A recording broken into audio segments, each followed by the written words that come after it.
Hello, fellow fragrance enthusiasts and fellow fragrance lovers. Welcome back. It's Benjamin here at the Centaur Fragrance Channel, and today we're going to be talking about Amber Room from the House of Thameen. Now, you might have never heard about this fragrance. Not a lot of people know about this fragrance or even this brand in general, and I'm happy to bring it to you today. I'm not sure, but I might be the first one on YouTube to bring it to you. So, original content as always. Anyways, this fragrance, of course, it's an amber fragrance, but there's a lot more going on. There's notes of cinnamon, sandalwood, exotic, a special type of rose, and a lot of other nuances, not to mention the citruses off the top. So this is a lighter, brighter, citrusy fragrance as far as ambers go, because a lot of ambers can become deep. They work very well with gourmands, very well with dark fragrances, and the note in and of itself just has a more dense, resinous quality. It's a resin, so a more resinous quality about it. So this manages to make it more, instead of something dense, I feel like it's more of a midweight. I don't know if it's particularly bright and fresh, but it definitely tries to be, and it does a very good job of it. The amber does come through, the amber smell. It's the dominant note here, probably like you would expect, but there are a lot of supporting notes playing very well with the composition. Very well done. I love when a fragrance transitions very well like this. In the opening, it's a little bit more fresh. The citrus really doesn't jump out of the composition, but it is more fresh. In the dry down, you get the beautiful rose, you get some powdery nuances, and in the dry down, a little bit of creaminess and smoothness from sandalwood and some other kind of notes playing along very well in this fragrance. Overall, to me, the dominant factor, of course, with the amber, smells a little bit dry and a little bit powdery. It reminds me of the type of amber in Prada Luna Rosa Black. It doesn't smell like that fragrance. It's a completely different fragrance, but the kind of feel of the amber, to me, is definitely similar. Dry, airy, and clean amber. So that's very interesting. There's not a lot of amber that smells like this. If you're familiar with the sweet, resinous, ooey, and gooey type of amber, this is going to be a big departure from maybe of what you're used to. Overall, this is very wearable. It's very nice it's very versatile, 24/7, all year long. Of course, you can wear anything, anywhere, anytime you want, but certain fragrances perhaps do better in certain temperatures and in certain environments, so this is certainly good for 24 years. 24/7 all year long, not 24 years, and it's probably going to be better for the spring and maybe the fall. You can get away with it summer nights. You could probably get away with it indoors in the winter, but I don't think this will stand up to the cold particularly well. Anyways, with the longevity of this fragrance, you're going to get anywhere from 6 hours or so. Some people, they might get 5, some people they might get 7. I do feel like this fragrance doesn't have an awful lot of projection. It's kind of on the average, or maybe even a little bit less. It just doesn't project a lot to grab people's attention, but it does have a good little sillage to it, and it kind of has average longevity. So this is perfect for a versatile scent. When you want to be inoffensive, when you want to go out and about, have a fragrance that smells a little bit more personal, or it's a little bit more of a personal scent, and when you get close to somebody, the fragrance speaks with you instead of before you walk in the room. And some fragrances fill up a room and announce your presence, shout from the heavens for you. This is definitely a little bit more of a soft-spoken scent, but it's not, I wouldn't say it's a bad performer at all. Compliment factor wise, this actually got me a number of positive looks, positive attention. I didn't have anybody ooh and ah, just go wild and just chase me down or anything like that, but this fragrance definitely does have a charm about it. In my experience, amber is not a common note known to very many people. Amber focused fragrances, there's not very many of them in the designer world. About the only one in the designer world that I can think of is Ombre by Baldessarini, which I think it might be discontinued. A lot of Baldessarinis come and go. The prices aren't outrageous for that fragrance, and it is a very nice fragrance. It would be a good, affordable kind of alternative to this fragrance.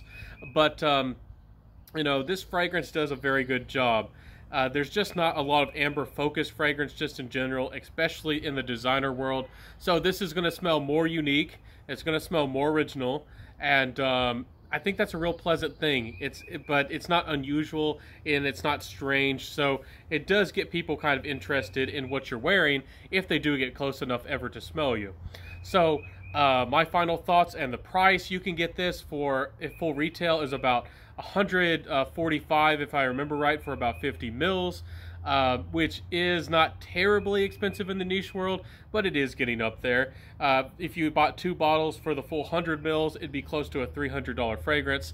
So this is not cheap by any means, but I do think the quality is here. I think it's a good fragrance. I think it's well composed. It is a amber focused fragrance. There is a story behind the Amber Room. I encourage y'all to look into it. I believe it's like the 8th wonder of the world. You know, one of the most beautiful ancient things that was ever made. The Amber Room, you know, a room covered with copper and gems, and it was like a room, you know, you'd walk into it and the whole entire room was made out of copper and gems and art and you know, carvings and things of great beauty, and of course very expensive. So I think that this fragrance definitely captures a certain understated elegance, a certain understated sophistication. It is a little bit fancy, but it's not in your face. It's not posh. It's not you know, begging for attention, and it doesn't really particularly have the pinky out, if you know what I mean. Nice fragrance, very well composed. I do wish that maybe there was a little bit more rose in the fragrance, and I would like maybe the ginger and the cinnamon maybe to pop out a little bit more. But hey, it's still a nice creation, and they just certainly had an intent.